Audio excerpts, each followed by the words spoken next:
एक छोटा सा गांव था, नाम था मोहनपुर। उस गांव में एक 200 साल पुराना कुआं था। लोग कहते थे हर रात उस कुएं से एक रोती हुई लड़की की आवाज सुनाई देती है।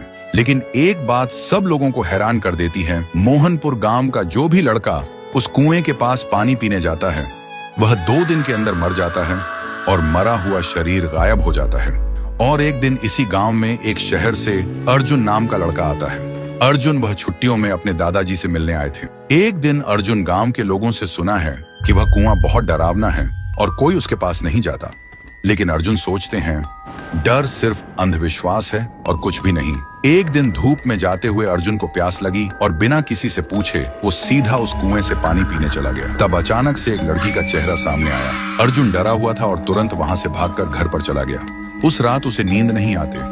हर समय उसे लगता है कोई उसे देख रहा है और कोई बुला रहा है। अब उसे भी डर लगने लगा था। फिर सुबह अर्जुन ने एक बुजुर्ग से पूछा, चाचा ये कुआं इतना डरावना क्यों है?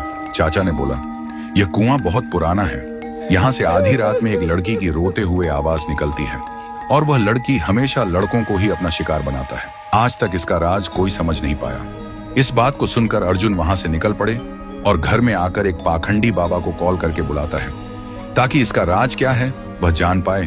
और आखिरी दिन पाखंडी बाबा आता है और गांव के सभी लोग इकट्ठा होता है। पाखंडी बाबा उस कुएं को देखकर कांपते हुए कहता है कि यह तो बहुत ही भयानक है। कुएं के अंदर जो भी है उसको पकड़ना मेरे बस के बाहर है। ऐसे बोलकर पाखंडी बाबा उस गांव से निकल पड़े। ऐसी स्थिति में गांव वाले का डर और भी बढ़ जाता है। अर्जुन के मन में सवाल उठते हैं कि उस दिन मैंने जो देखा क्या वह मेरा वहम था, और आज तांत्रिक ने क्या देखा जो डर के भाग गया। आखिरी दिन अर्जुन आधी रात में कुएं के पास एक पेड़ के पीछे छुप जाता है। अर्जुन देखा है कि कुएं के अंदर से एक अजीब सा रोने वाला लड़की का आवाज सुनाई देता है और तभी कुएं के अंदर से एक लड़की बाहर निकलती है। थोड़ी देर बाद एक लड़का गाड़ी लेकर गांव से गुजरता है। वह लड़की उसके सामने आ जाती है और लड़की उस लड़के को मार देता है और लड़के का शरीर गायब हो जाता है। अर्जुन यह सब देखकर हैरान रह जाता है। उसके दिमाग में एक ही सवाल घूमता है कि यह लड़की कौन है जो लड़के को ही अपना शिकार बनाते हैं, लड़कियों को क्यों नहीं? तो दोस्तों, अगर आपको जानना है कि उसे कुएं में वह लड़की कौन था और वह सिर्फ लड़कों को ही क्यों अपना शिकार बनाती है, तो कमेंट करो, पार्ट 2 चाहिए।